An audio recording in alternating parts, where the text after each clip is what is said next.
Orlovsky is still with me, and we welcome Dominique Foxworth to the conversation this morning. And Nick, I will give you the first crack here as we just sort of sit back and figure out places Cam could go where he might be a difference maker and they might be able to win.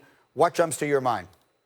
Yeah, I think going out to Los Angeles and joining the Chargers and competing with Tyrod Taylor is a good spot for Cam Newton. But I actually going to reiterate the point I made yesterday, and I've been saying all along, is I would love to see him in New England. Maybe since he's a free agent, he would expect more money than they'd be willing to pay up there. But who would fit better in that situation than Cam Newton? Oh, I think we have lost. Is that just in my ear, or have we lost Nick's audio? Okay, we've lost the audio there on him. Bear with us, folks, as we sort of try to navigate this thing together. Let me go back to Orlovsky. You had said earlier this morning, and for those just joining us, Dan, that you love the idea of Cam in L.A. with the Chargers. Yeah, absolutely, Greeny. And we've talked about Cam as the individual player. And a lot of us have referenced, like in 2018, midway through that season, Cam Newton was an MVP type of player, playing really high-level football before the shoulder injury. But I looked at the flip side of it and said, okay, well, what are the Chargers? And the Chargers are a team that in 2018 themselves had 12 wins. And they were going on the road into Foxborough, and a lot of people thought they were going to give the Patriots a run for their money. This is 18 months later. They were 5-5 last year, and then the wheels fell off. And so the Chargers, as a team right now, Greeny, are in win-now mode. Top 5 defense, superstars on the outside in Keenan Allen and Mike Williams, a great tight end in Hunter Henry, a versatile back in Austin Eckler, 2 new pieces on their offensive line in Trey Turner and Brian Bulaga. So, like, they are win-now mode. And I look at it and going, wait, if you're the Chargers and you want to draft a young quarterback, you can still do that and sign Cam Newton, because if you get any type of 2018 version of Cam Newton, all of a sudden you're a contender. And I promise you this, Greeny, you know who doesn't want the Chargers to sign Cam Newton? The Kansas City Chiefs, the Baltimore Ravens, the Buffalo Bills, because they see it the same way. I promise you they're sitting there thinking, man, if that Chargers team, led by Bosa and Derwin James, if they get that player, if they get 2018 Cam Newton, we now have another team in the AFC that we're going to have to contend with, because that team is built to win right now. I agree with everything that you were saying. The concern I would have, and I was on SportsCenter with the crew last night on the 6 o'clock SportsCenter, and they pointed out that there were 3 number-1 overall picks who are currently free agents: Clowney, Winston, and Cam. The question I would have about Cam Newton is not about how great he is if healthy. The question is, does he look like a guy who has just taken all the hits that his body is going to be able to take? Because a doctor can tell you this injury is healed and that injury is healed. But I believe all football players just have a certain amount of punishment that they can withstand. And does it sometimes look to you like Cam Newton has maybe taken all the hits that he can? It didn't in 2018, Greeny. And listen, we haven't evolved in a different version of Cam Newton. Do I expect 2015 or 14 Cam Newton when he was running through people's chests? Absolutely not. But I think of it like this. There might be some truth to what you're saying. Like, you know what? Doctors can tell me he's healthy, but maybe those hits have added up. But what happens if this costs me $8 million as an organization?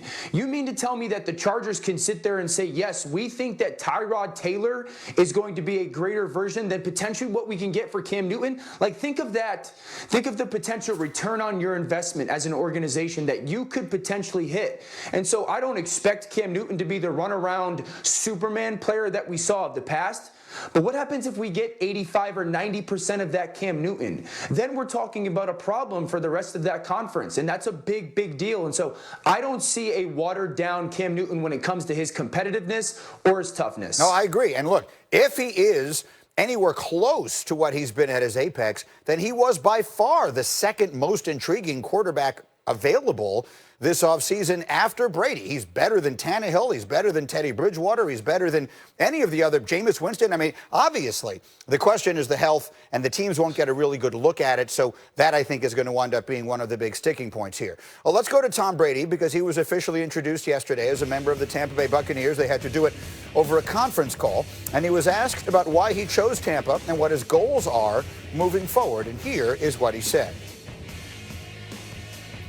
There are a lot of things that really were, intriguing to me about the organization and, the players and the coaches and, the willingness of everyone to try to, accomplish what the goal of playing football is, which is to win. So, I'm going to try to do everything I can in my position and what I'm responsible for to make that happen. And, I've got to trust that everyone else is doing the exact same thing. So in that part, it's no different from, what I've experienced, for 20 years in my own role.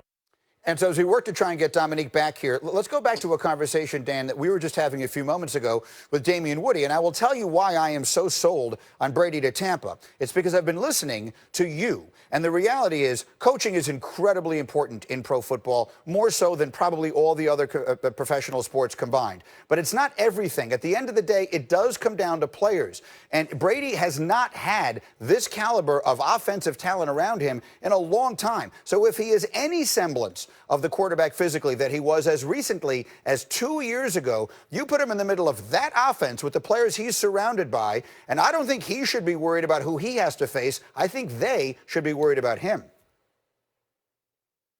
Yeah, Greeny, I totally agree. And I said this to you yesterday. I would be surprised if Tom Brady doesn't throw for 4,000 plus yards and 35 touchdowns. Because if you go back and watch tape, he can still do everything you're going to ask him to do. And I've said this. Mike Evans is probably the most talented receiver he's had since he had Randy Moss. Chris Godwin is an up-and-coming player. These two tight ends, and O.J. Howard and Cameron Brate, are going to fit exactly to what Tom Brady loves at the tight end position. A possession guy, a guy that understands windows and matchups, and then a dynamic athlete in O.J. Howard. And so you're adding him to an offense that has got talent, and all they need is someone to consistently get them the football. I think when we're talking about Tom Brady, we've got to realize that he thinks completely differently than 99% of the population. Tom Brady is always thinking next. He's always thinking forward. He doesn't want to hold himself back, Greeny. And I think that's what we heard in that teleconference yesterday was it was time to not hold himself back. It was time to go and move on to a new challenge. And we got a glimpse, just a small glimpse of why Brady's been great. You know the picture of the iceberg when it shows above the water and it shows accomplishment or success or goals achieved, and then under the water is what we can't see, and it's the sacrifice, it's the commitment, it's the diligence, the hard work. That was the image I saw when hearing Tom Brady speak, was he's ready to go chase something down. And we may not see all the stuff underneath that it's going to go take to do what he thinks he's going to be able to do in Tampa, but he believes that we're going to see him on the mountaintop again. And I know this, I'm not going to doubt the guy, because the last time everybody doubted Tom Brady was when he got drafted, and he went on a 2-decade tear through the NFL, Greeny. Really quickly, the one thing that I think is worth concerning yourself with is how much of an advantage will teams that have been together and are coming back relatively intact have if we have a greatly truncated offseason? We were talking about rookie quarterbacks who won't get a chance to work as much as they normally would during the spring and maybe even into the summer. A guy like Brady, with 20 years experience, has not played with any of these guys. How big a factor will that be? That'll be a factor, and it's a fair point. But the one thing he asked for when he signed for Tampa Bay was, I want everybody's numbers. He's already attacking that, not surprisingly. I think that Brady will close that gap in comparison to what the other teams are going to have because of that familiarity, and he will find a way to shrink that down to make it as minimal as possible because of his leadership styles. Yeah, they may look a lot better late in the season than they do early. So may a lot of other teams, by the way.